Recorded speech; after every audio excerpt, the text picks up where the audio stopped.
Hello. Good afternoon. Is Why you Chris? Huh? not there? Chris? Yeah. Oh, I'm playing guitar. Did you not hear that? nope. Let me turn this shit up. Can hear it now, yeah.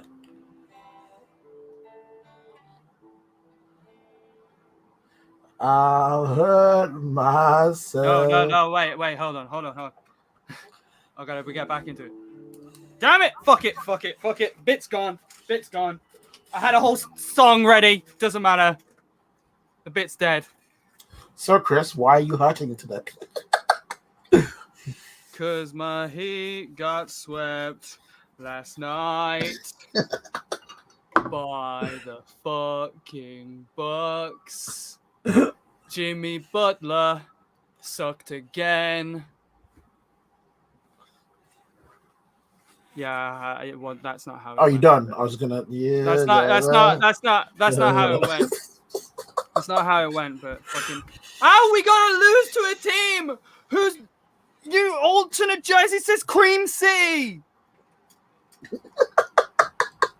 Cream City.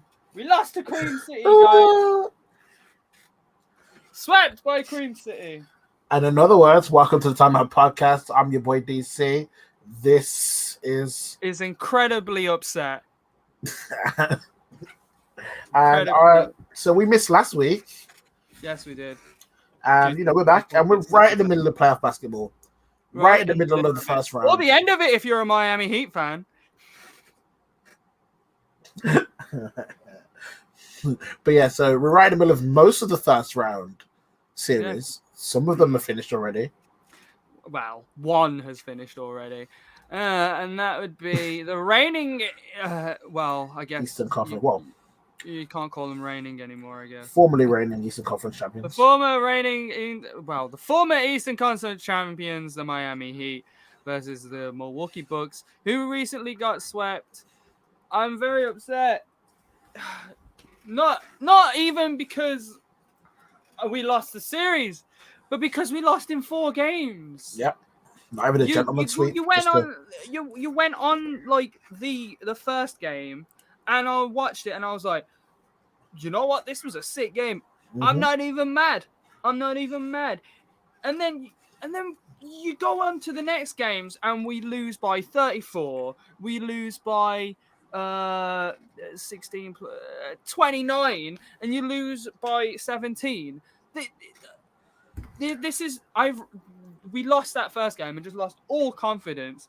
Jimmy Butler, who averaged less than 16 points a game this series, just didn't seem to show up. But then again, he did have Giannis man-marking him the entire fucking time. Hey. I mean, the Bucks learned their lessons from last year. They did exactly what they needed to last year. And I think they executed it. I'm not going to say, Drew Holiday looks like an incredible pickup for them. In terms of, playoff basketball. 100%. Drew Holiday himself, let's have a look at his advanced stats. While you do that, I'm going to turn off my fan. Because it's hot in him. He, out of all the starters, he has the best... Oh, wait. Other than Giannis, he has the best defensive rating on this team. That doesn't surprise me at all, to be honest. I mean, after watching that, he's... Who was he marking most of the time? He was marking, because Giannis was always on Jimmy, essentially. He was probably marking the perimeter guys. Yeah, he was. Or sometimes Bam, because Drew Holiday's been known to guard big men, despite his size. I'd say despite his size, he's like 6. How tall is he? I don't fucking know. Drew Holiday is a guy, an excellent pickup for them over the summer. Yeah. They had definitely addressed the issues that they needed to. Arguably better than the Chris Paul trade that the Chris Paul pickup that I suggested. Drew Holiday 6'2".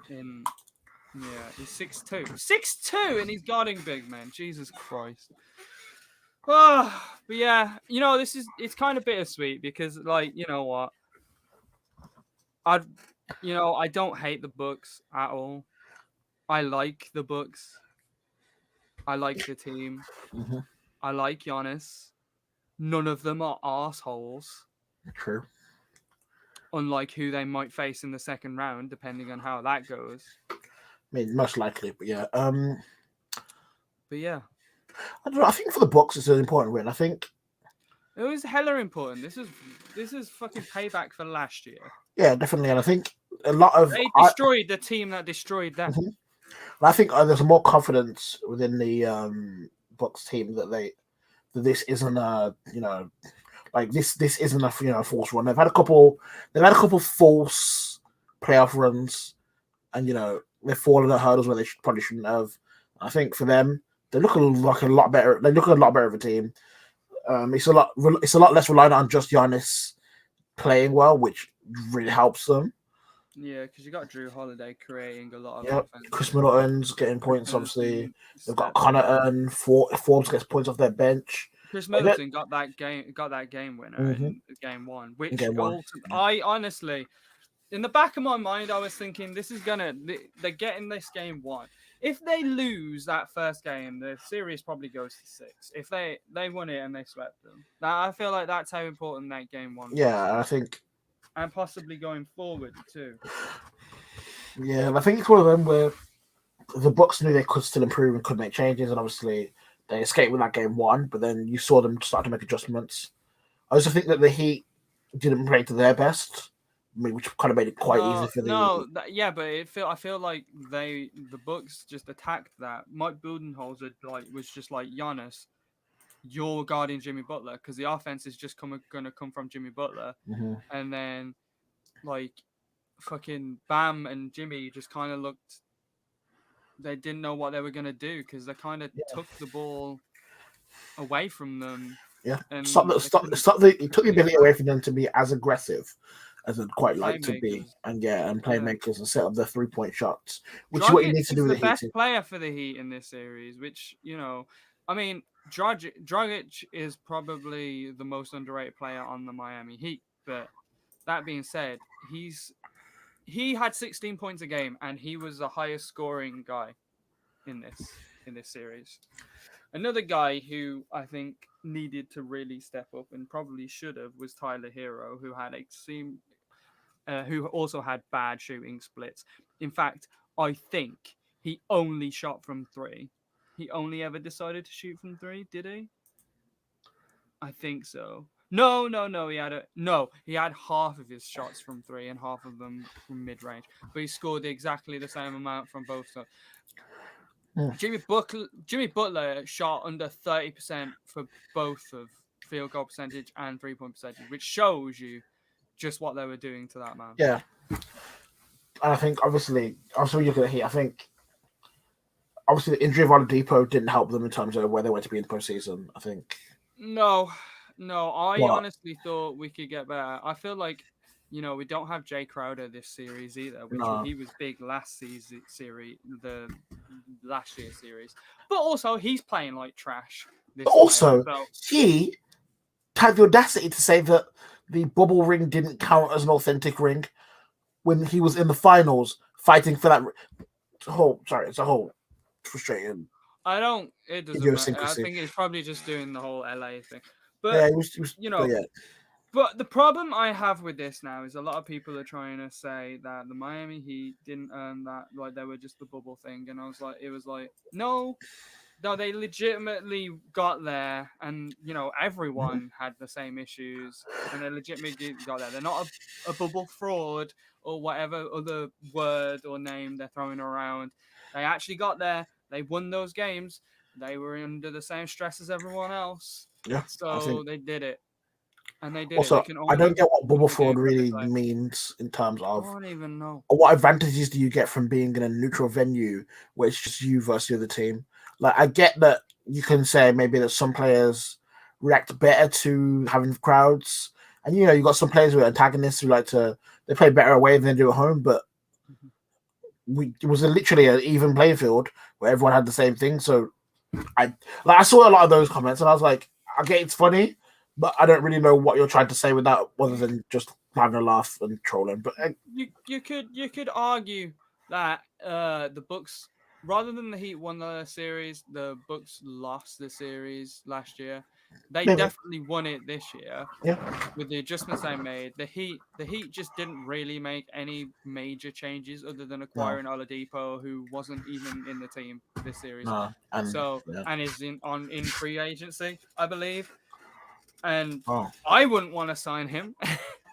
Yeah. And Not I think gonna lie, after being injured so much, and I wouldn't want to sign him. Sorry, but I wouldn't. yeah. I mean, I think one of them. I think the players who probably played better, and I think through the whole season, you kind of looked at Miami and started badly with Butler not being there, and then they've been playing.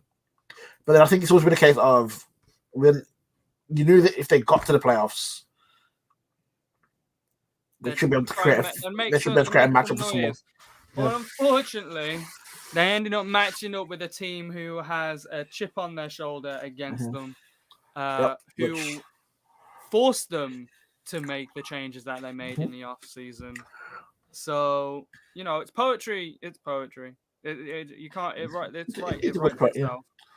But right, this means that if the Brooklyn Nets make it past the next stage, or the Celtics, yeah, or the Celtics, one of the two. No. If the Nets make it past this stage, that I hope the Milwaukee Bucks also beat them too, because I don't give a shit if Miami loses. I just care that the Nets get destroyed.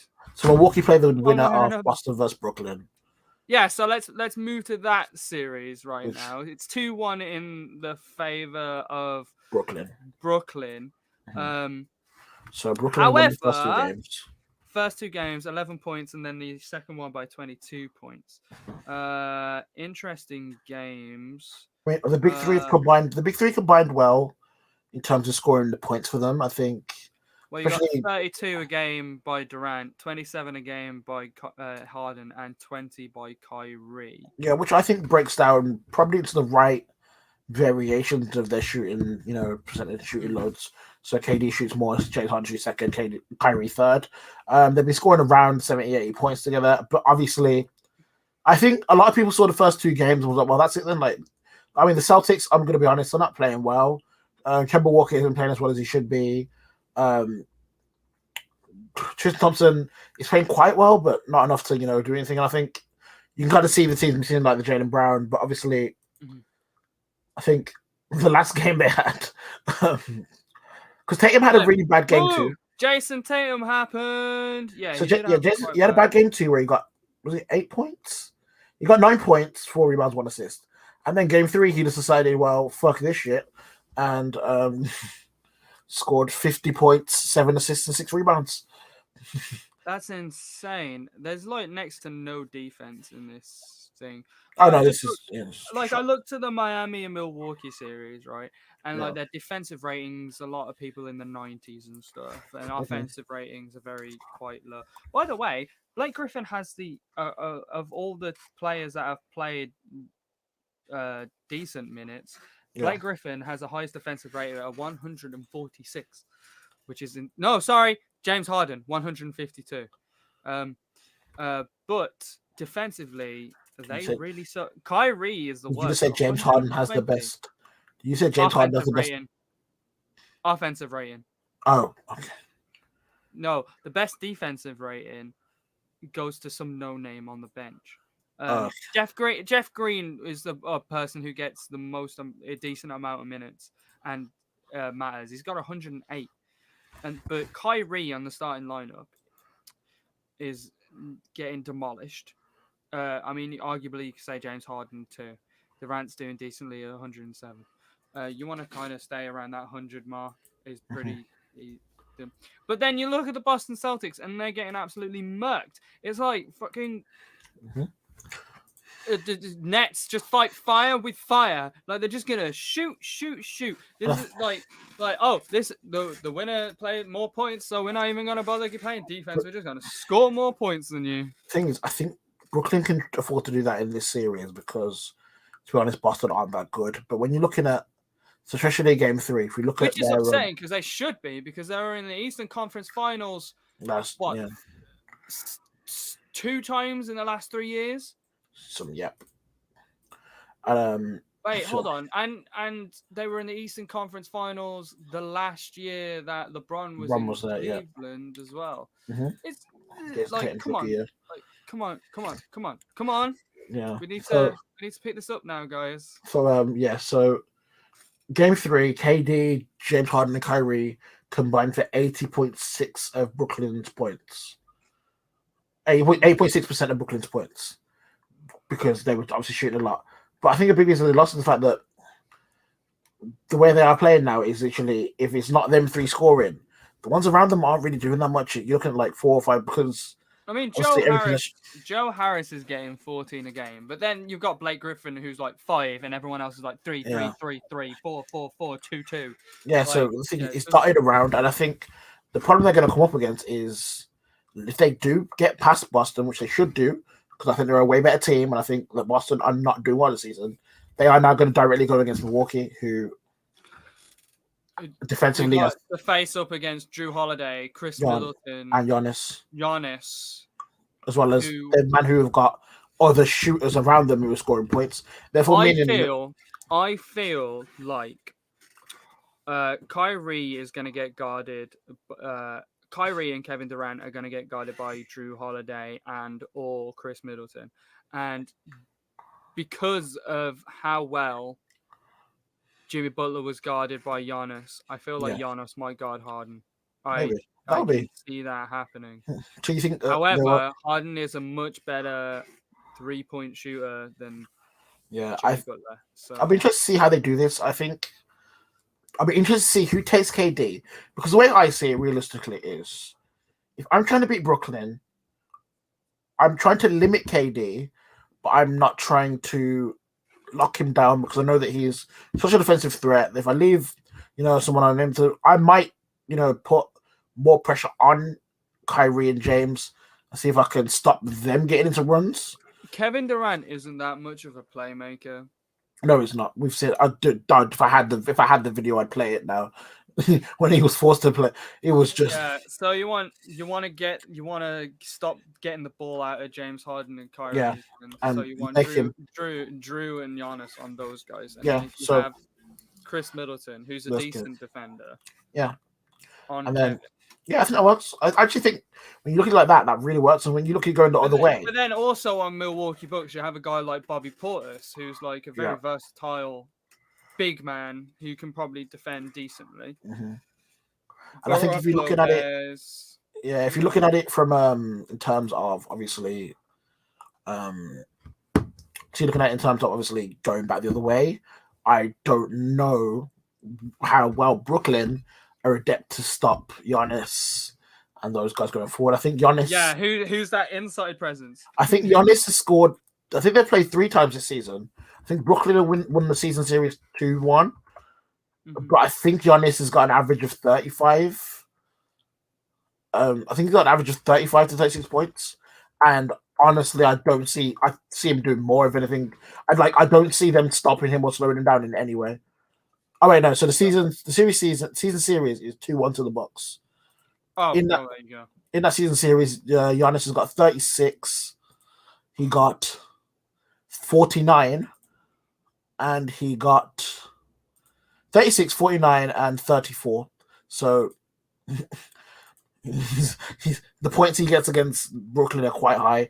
And when you combine that with obviously Drew and Chris Middleton, and obviously combine that with the role players who are getting good shots, Brooklyn actually have to play defense in this series if they make it past Boston, because Jason Tatum looks like he's supposed to.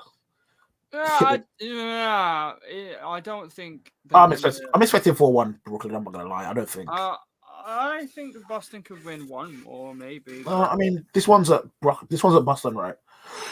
So maybe if they take momentum and someone else can pop off, and maybe they play. I would want to see Boston win. I want to see Boston win in more of a team performance where it's not just Jason Tatum trying to unlock his Mamba mentality and go, because I don't think that's sustainable for them. But you haven't had Brown play in this series, have you? No, Brown's out for the season. Yeah, he's out for the season. He would have been big. He would have been big for them, yeah. It would have been big for them. And Kemba's obviously not a great defender. Yeah. Although I find it funny because obviously the Kyrie and Kemba thing's been a bit of a back and forth. So we've had chats of Kyrie's. Well, they just keep chatting back and forth. The other one's better, which is great to me because they're both not doing the best. It's like, yeah, Kemba could do a lot more. Offensive rating. Kemba can do a lot more offensively. His offensive rating is 87. Yeah, I think the thing with Kemba is people. There's another level he can be at consistently, and he's just below where he should be. Meaning that people like Tatum having to do way more work just to even keep these games competitive. You want to see Kemba step up, really, have a big game. And I think, are they playing today? Yes, they are. See, if they're playing today, then you kind of want to see that. I think Marcus Smart is the second leading scorer. That shouldn't be happening, Kemba. Oh, yeah, Kemba needs to not be happening. Kemba definitely needs to step up, or his team are going to get 4-1. So what else have we got on the East? We've got Hawks versus Knicks today. Hawks versus Knicks. Let's have a look at them. That's been a fun series because it really has. It's like whoever. Yeah, cool. Whoever wins, guys. Yeah, well done. You're going to be Philly fodder. Yeah, I think. I'll be honest. This whole series has basically been the Trae Young show. Yeah, I think Julius Randle's been playing like. So Julius Randle's been playing badly. I think. Yeah. Where is he? Where the fuck is he? Down there somewhere. Like Derek. 14 points. So I'll tell you right now, the New York Knicks Derrick Rose are being carried by Derrick Rose. Derrick Rose is Derrick Rose of old. Damn. Oh no, yeah. Derrick Rose is on form in terms of the way he's playing. Like I think did he drop 30 points? Yeah, last game. He is really he's been amazing to watch. Last game, no wonder. Yeah, he got off the bench is scoring more than Julius Randle. This is like supposed to be like a Julius Randle coming out party because but in his most improved player, he's like carried this team to the playoffs, and now he's kind of fallen off in the way they want him to play. It's kind of fallen off. Whereas Trae Young. So Trae Young has really been to him, despite being one of the worst. Actually, you know what? The worst defensive player in the league. Yeah, like he's like 27 points, 10 assists. He's really been taking on. So Julius Randle is literally averaging 15 points. Yeah, he scored 15, 14, 15. But so yeah, in terms of that, I think today's game is going to be quite big. They're playing in about half an hour. Currently, it literally has been the Trae Young show, like on and off the court. Like he's been enjoying his basketball. He's been scoring high percentage. He's been he had to go at the fans in game 1, then something else happened in game 2, and then someone tried to spit at him in someone spat at him in game 3 over 50 Cent's shoulder. I think basically he's been really embracing the hate me if you want, fuck it, let's just go with it. Like I'm just playing my basketball. Like he really is. He's gonna be like the next Reggie Miller. It's that vibe of like he is really kind of going. Just let's go. Let's have their fans back. Let's have the atmosphere. What are you gonna do? And he's made this quite an interesting series to watch. Obviously Derrick Rose has been playing amazing. I think Julius Randle definitely needs to step up. Like he needs to. This has been a statement season for him, and he was in the MVP conversation, and he won Most Improved Player. But when it's come to this, he's been 15 points. He's been letting other people run the show, which is not what got them to the playoffs. No, they need to play the Knicks brand of basketball. They need to play the brand of basketball they've been playing all season. Yeah. In all fairness, what's his name? Clint Capella has been absolutely dominating the paint by the looks of it. He's had like 12.3 rebounds and he's got 3 blocks a game, which is really good. When you consider 8 blocks to 8 blocks a game for the Knicks and for the Hawks compared to the 2.7 on the Knicks. Yeah, they're probably getting trash from the inside. It shows in Derrick Rose's numbers because he's shooting 30% from 3. Yeah, game 3 was horrendous. Game 3, Atlanta hit 60% from 3-point. Or 59.3% from the 3-point line. So then, yeah, it was really like that. But there's Also, so I few forgot percentages from these I games. forgot Atlanta had lemon pepper Lou. Forgot. They do. Who has He's like been 8 or 9 points. having decent scoring? He's He, on 9. he kind of comes But on. shooting splits: 100% free throw, 50% from 3, and over 50% from the field. He's Like, been you know, he's been very playing, he's been efficient. efficient. He's been very efficient, and like he's not high up the bench order. He's not getting the most minutes, It- but he's still got the but confidence to drain a fucking. he's making more. He's had 12 minutes a game.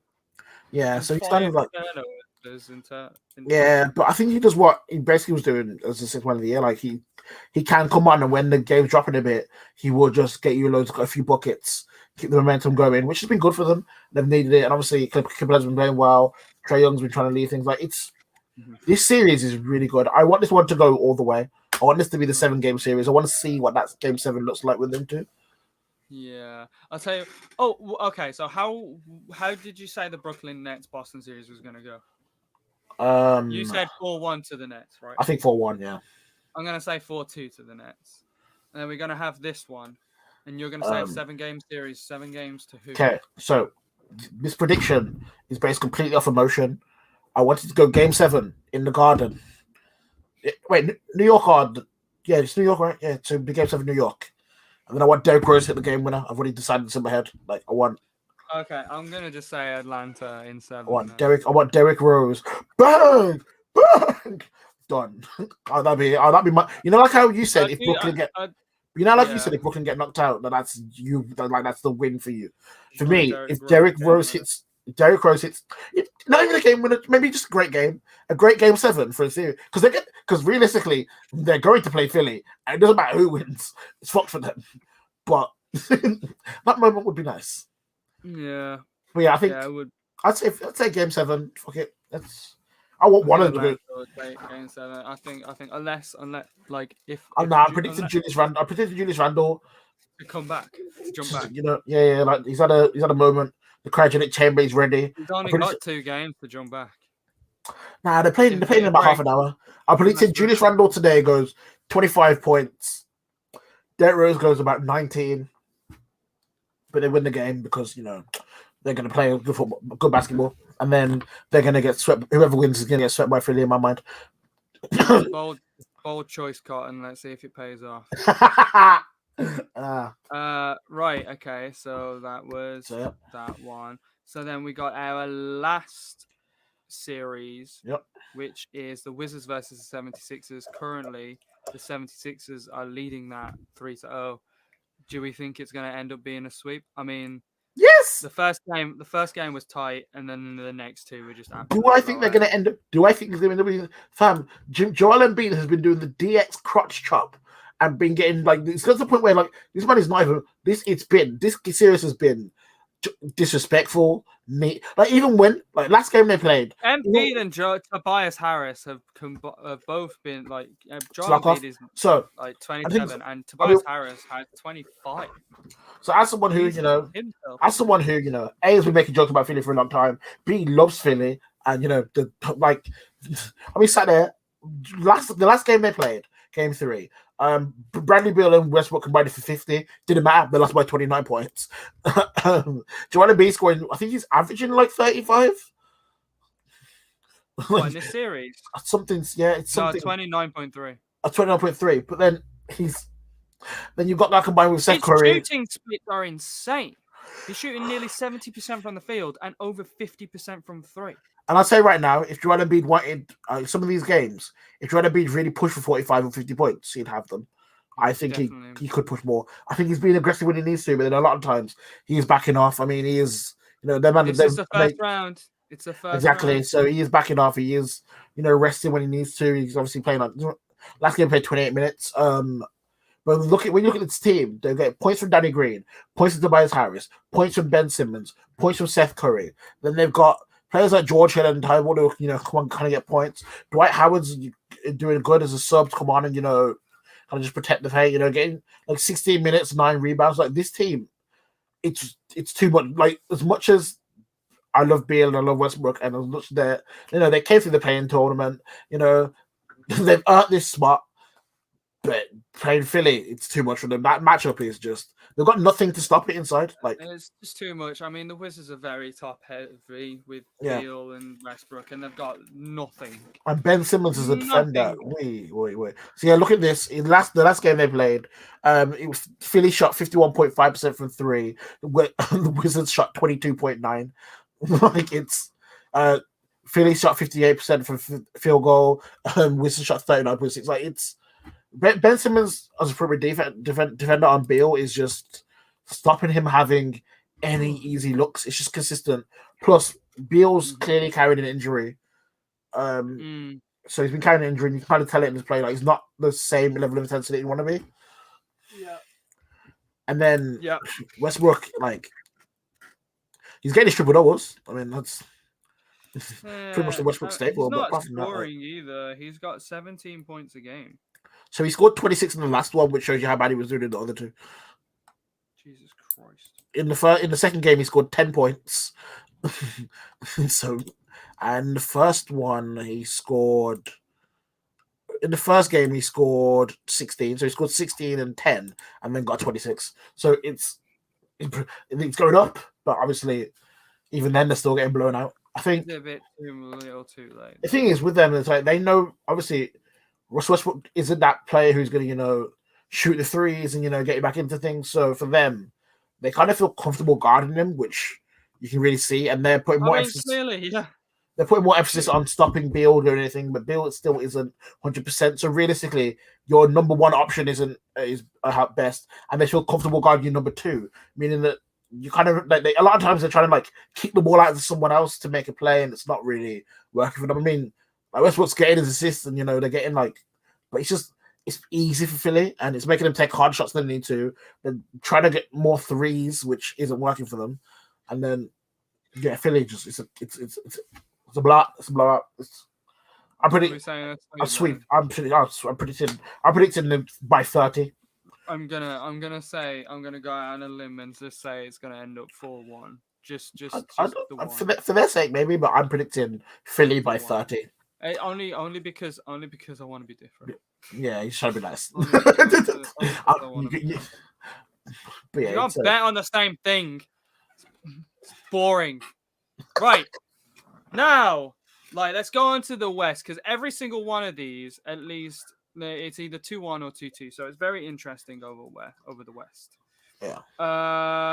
Should we go with the 4 and 5 first? So that's the Clippers versus Mavericks.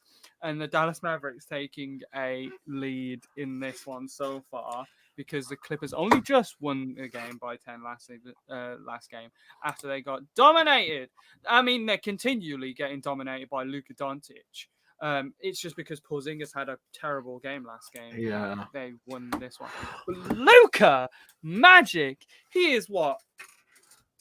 Off the top of your head right now, name the players who you know are better than Luka. LeBron, Steph Curry. Steph. Kawhi's kind of hurting me still.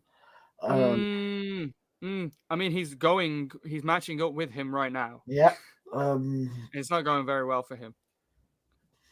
Overall, I'd argue that Kawhi is better than Luka. Same with KD, I'd argue it, but they're the thing for me is make an argument for Luka being in top 5. I can say LeBron and Steph, and then it's the other ones.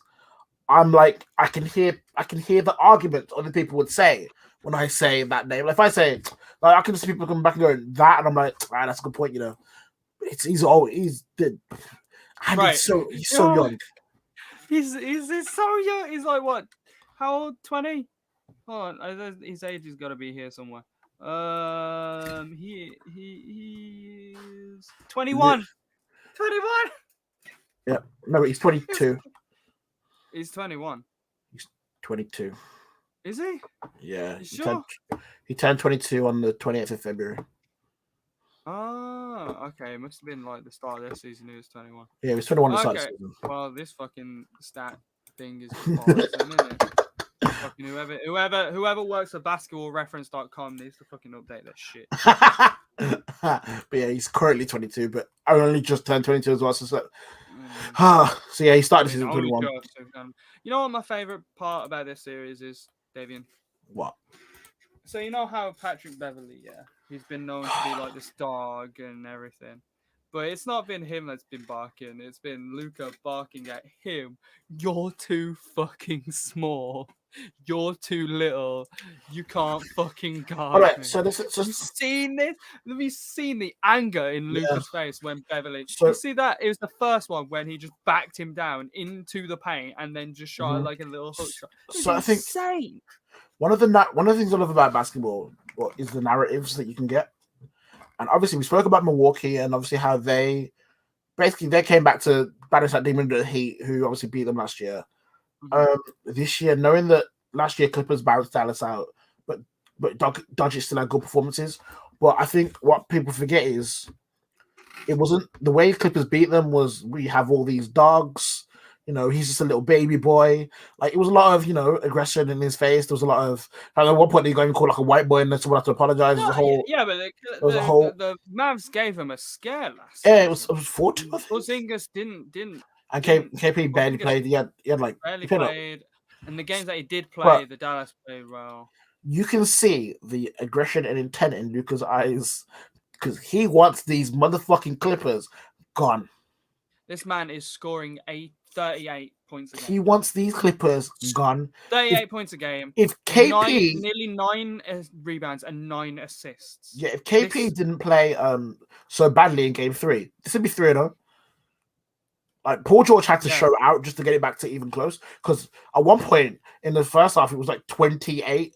It was like 20-8, and then Luka scored 11, and Clippers only scored 8 points between them. Well, I was watching. It was the end of that Miami Heat game, and then the Dallas Clippers game that just started, and Dallas got ahead so quickly. So yeah, they quickly.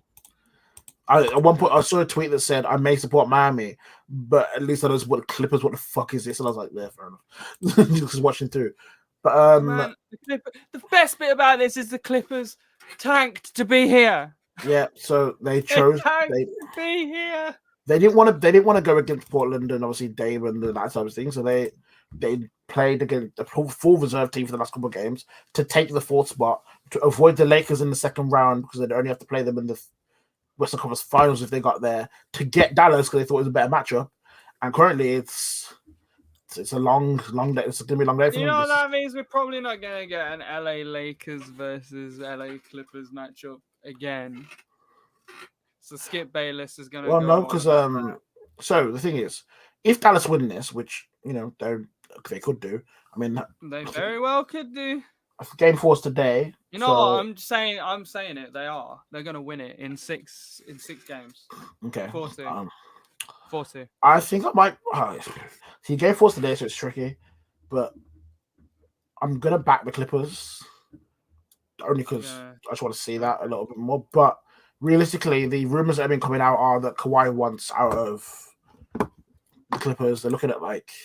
Yeah, because he's free agency. Yeah, he's free. One of the first things they talked about was Kawhi at Miami, which did make me laugh. Mm-hmm. I'm not talking about that. Last time I talked about someone going to Miami, they signed a 5-year deal to stay where they were, and then they beat us in the playoffs. So true. The only reason I'm bringing that up is obviously that happened as they got back. But everyone is predicting that he might move to the. So the two rumored places that Kawhi could move to if he leaves the Clippers right now so far have been the Knicks and the Heat. But everyone knows that he might be more inclined to go to the Heat purely because he wanted to play with Jimmy Butler. He had to try to get Jimmy Butler to the Clippers before he got Paul George. So everyone's looking at that and they want to see things. So obviously what that means is this playoff run for them is really because they gambled everything on Paul George. They did pretty much. All their future their entire future. Their entire future is on Paul George. If Kawhi leaves this season because he's not happy with what's going on, then the LA Clippers are pretty much shit for the next 8 to 10 5 years. And then what you can do, and they gave Paul George a new contract as well. So that means that the Clippers are going to become Paul George's team with. Nah, they'd end up. Surely they'd end up trading. They'd have to end up. I guess they'd have to end up trading him, but who really wants? I guess Paul George's stock has dropped so much with a lot of things going on in the ways we like it's basically they obviously I respect them for rolling the dice, but the way they've rolled the dice and had to get Paul George is Kawhi, bless him, is scoring 34.3. oh Kawhi is trying to keep up, but it's the only also, guys that are actually did you see up is Paul George, who's played decently. Yeah, he played well. He played well. I think Game 3 was his best game. But did you see Ty Lue try and like threaten Luka, and then it just didn't matter. Game 1, he was like, because Game 1 they were like, so Kawhi's your best defender, right? So why isn't Kawhi defending Luka more? And he went, oh, Game 2. Oh, you might get to see about that. And the way he said it was kind of like we're setting Kawhi on him. Luka said, okay, fuck out here. I don't give a fuck. Pow. I was like, okay, never mind. And then fourth quarter, the one thing I love about basketball is always little moments. And I love anyone on Bev ball. Like, Luka has the ball. When you call it, yo, who's got Bev? Come here, screen. It's the same shit. It's the same shit. I love watching LeBron do, where he's like, oh, who has him? Come here, come here, come here, come here. I'm getting the switch, motherfucker. Whoever on, but yeah, it's yo, you got Bev? Come here, screen me. Getting the switch. Whoever Patrick Beverly is guarding, you're getting the ball. It's not even that. It's you're getting the screen. You're getting for the switch. You're getting the screen for my switch, so I can go up to him and call him too small as I dunk on his bitch. It's like, right. So, but yeah, I'm predicting Clippers. Hoping Paul George comes through. Thank you. I'm predicting Dallas. I'll be honest. I'm only predicting Clippers because you've gone against me so many times. I'm like, I'll go against you once, even though I don't believe in this. Yeah, let's keep it healthy. Keep it consistent. Okay, so let's go up against who they might face in the next round, which is Memphis versus Utah. Obviously, Utah didn't have Donovan Mitchell in the first game. Nope. But they had him in the second and third game. Yeah. Or they didn't. Yeah. The second, third game, yeah. Memphis shockingly beat the Utah Jazz in the first game. But they have been taken care of, I wouldn't say easily, but have been definitely not easily. Taken care of in the next two games. Ja Morant showing out in his second year, really showing what he's made out of. Mike Conley going against his former team, really showing what he's made out of. He is absolutely killing it, actually. Yeah, so Ja Morant's had a great, playoff. Like he scored 33.7 points a game. My guy. I mean, he bounced Steph and the Warriors out by himself. Yeah, he did. This kid's got a future. Like he's up there with Luke. Oh, maybe not at Luka's level, but he's definitely gonna get up there. Mm-hmm. Against he scored 35 against the Warriors and sent them home, and then he's just been he has been really making a name for himself in the series, which I love. I think. Yeah, Memphis had to win that game against the Spurs as well, and they beat the Spurs. Ja Morant, actually, he's another kid who's 21 years old. So let me have a look. So yeah, he beat the Spurs when he scored 20 points. Dylan Brooks got 24, and I remember they were playing a lot of good basketball together. Beat the Warriors, when everyone assumed that the Warriors were going to beat the whenever they assumed the Warriors were going to beat the Grizzlies and just go on and play the Jazz, and now. You look at them and it's not easy for Utah. I mean, I think Utah with Donovan Mitchell back, they have enough because I think Donovan Mitchell's such an offensive threat that a lot of the times he's taking he's drawing attention away from everyone away when he's sitting in the corner because you don't want to leave him open at any point. Mm-hmm. But Memphis are putting a good account of themselves. I think they'll pick up a couple of games too. I don't think. I was gonna say I feel like this one could go to 7 games. Yeah, I feel like it go in Utah's favor, but it'll go to 7 games. I want to say Utah. I want Memphis to win because I really like Ja Morant. Yeah. Like before he was I liked him in college. I really liked him in college, and I knew he was gonna grow into this kind of player.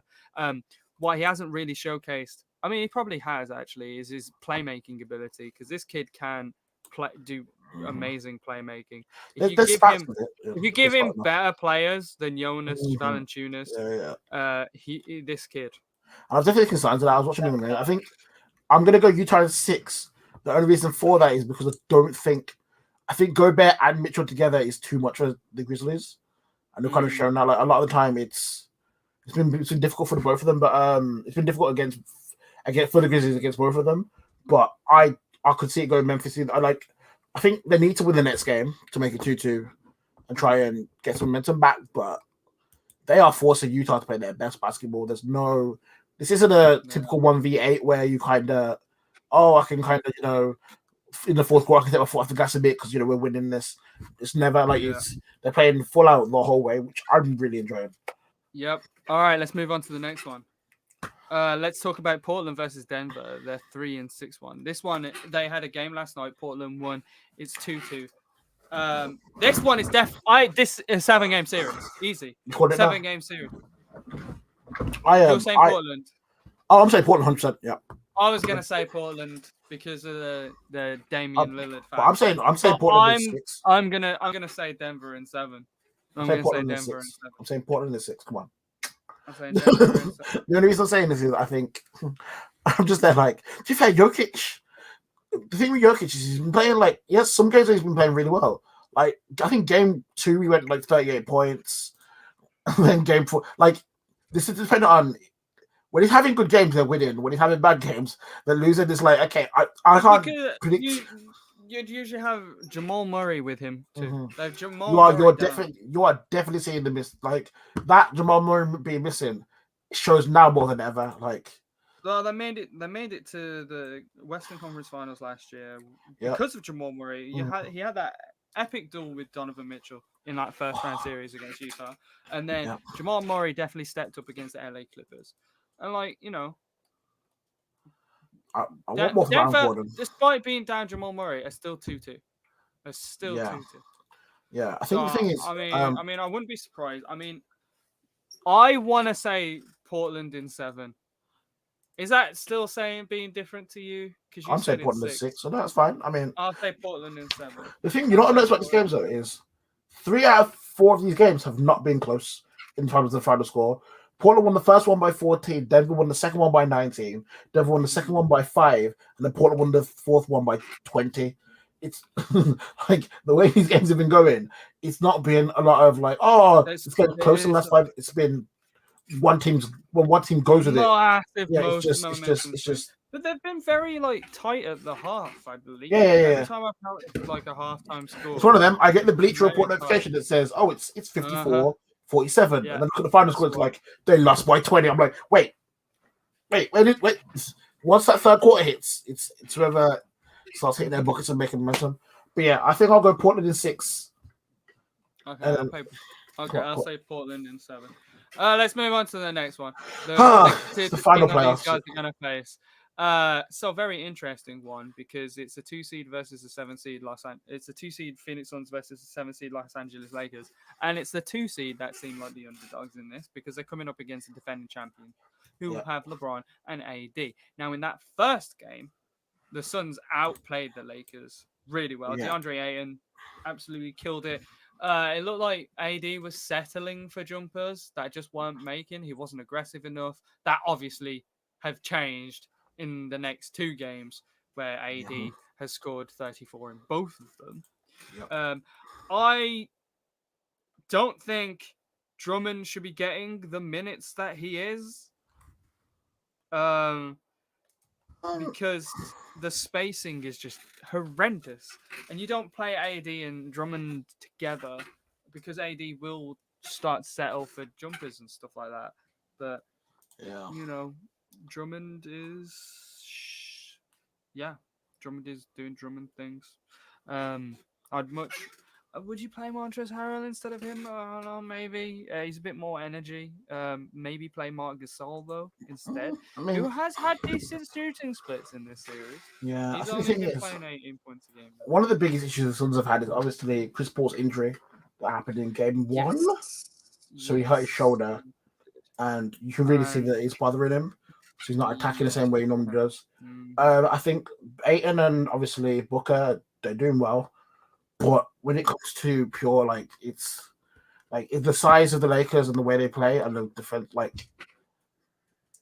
it's almost like it's frustrating. I feel frustrated for the Phoenix Suns because obviously they wanted to go into this, with Chris Paul, having him leading that offense and going forward. I mean, Chris Paul's still playing, but it's been a bit He's off. not being very effective at all. Yeah. Like he's scoring 7 points a game, Yeah, 4 and rebounds, and a lot of 6 the times, assists. he's having to sit off because he's ice in the shoulder. You really see there's an issue there. AD was questionable for today, but I think the last thing he said was, "There's not a chance I don't play in Game 4." So I assume he's playing. playing. Why did he have to say it like that? Why didn't he just say, I am definitely playing in Game 4, instead of like, there's not a chance that I'm not going to show up in Game 4? Just say you're playing. Just say you're playing.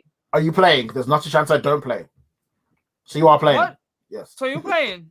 But the thing is, I think this is kind of the same thing we saw last year with the Lakers. They always Game 1, they seem to be a bit. Yeah. Oh, did you see the videos of LeBron just fucking around with Jay Crowder? Just treating him like shit.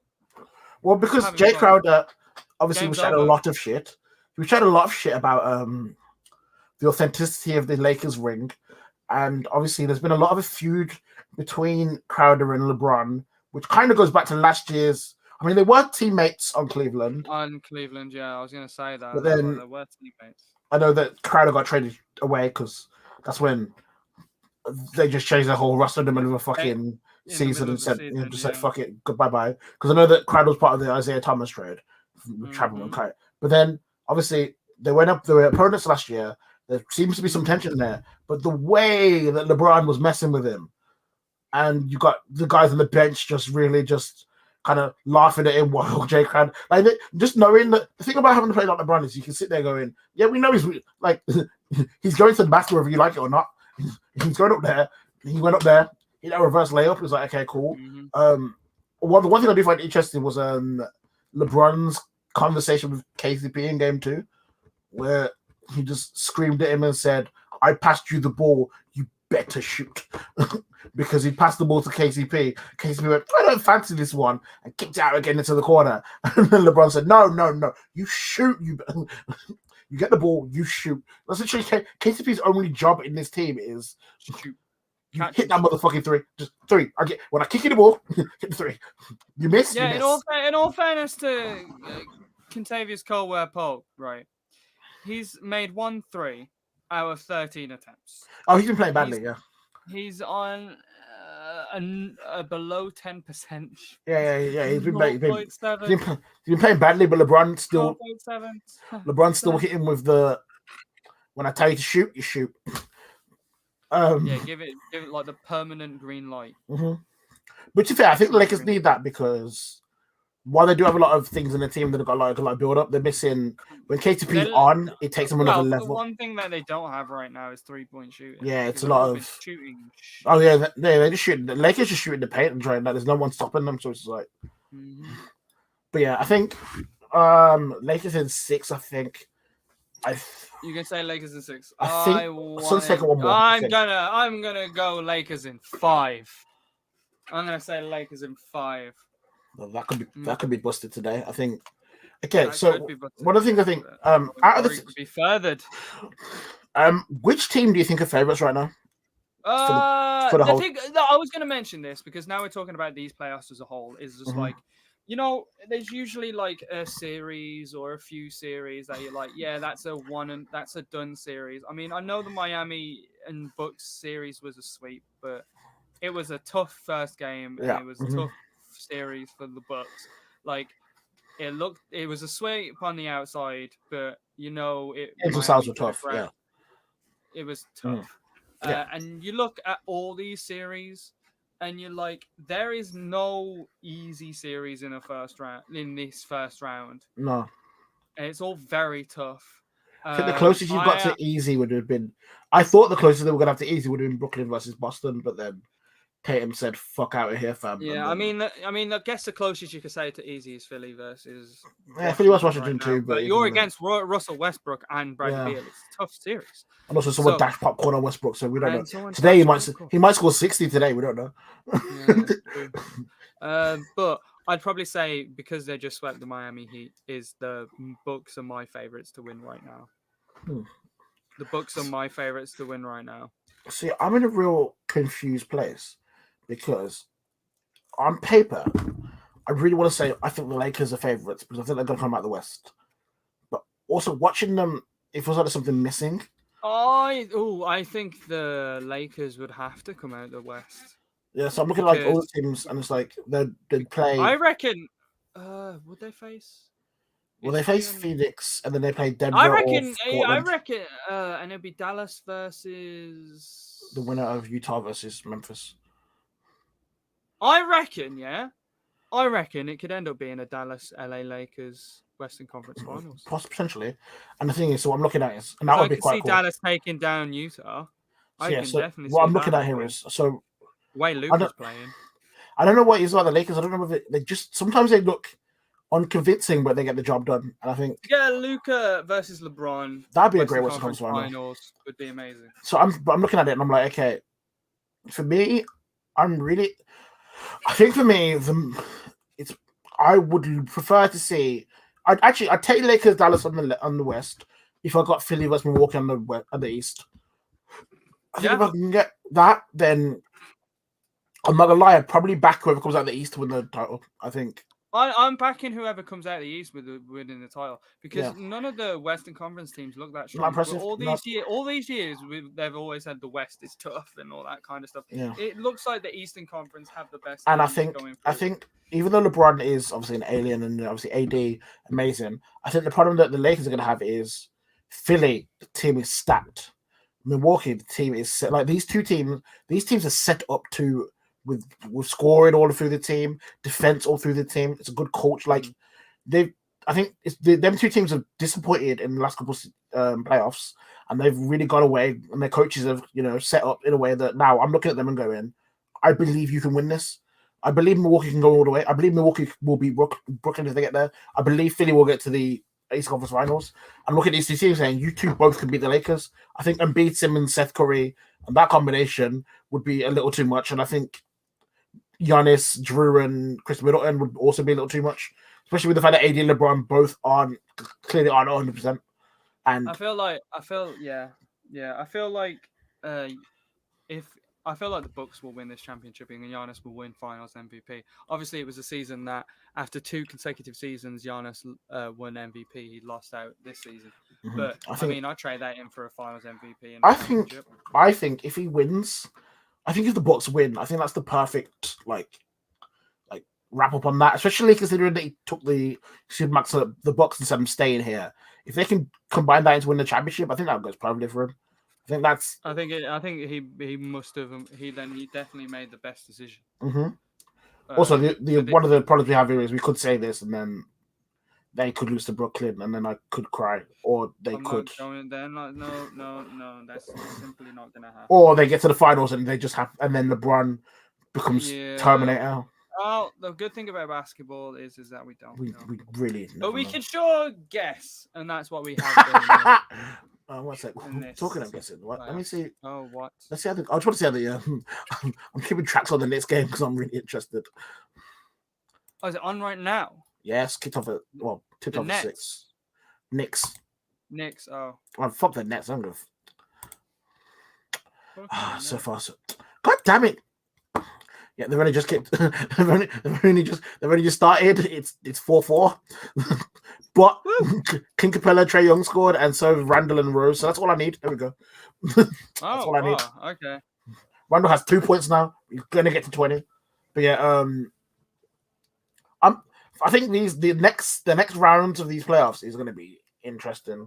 It's going to be a lot of. I think it'll be a lot of long series. Dallas versus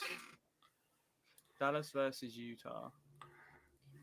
LA versus Portland. Potentially, yeah. Brooklyn versus Milwaukee, and Philly versus whoever comes out of Knicks and Hawks. So potentially Hawks. Philly for whoever the fuck. Yeah, it's so. I think you're gonna have a lot of series where, this playoff has been. I don't know if it's because of the shortened season, or whatever. I just feel like the gaps between the teams aren't that far anymore. It's not been that shortened. But I think the gaps between the I even talk about the gap between the last season and this one in terms of even the breaks and I think I don't the gaps between the teams don't feel as far away as they were maybe a few years ago when we had. There was a time we had Cleveland and fucking Golden State trying to sweep everyone on the way to the final. Whereas this Yeah, year that was fun. it's a little different. I'm enjoying it. I mean, Cleveland was supposed to have Toronto stock in them, but that didn't work. LeBronto. They won a championship eventually. It's fine. Once he left the second he left the East, went to the West, and then got injured, and they didn't make the playoffs. Toronto were like, "This is our only year. Fuck it, we've got to do it." Let's trade DeRozan and. The fact that trade worked is incredible. But yeah, I'll be interested. I think. Yeah. So, but I think this on next week. We're probably going to be in Second round series. second round.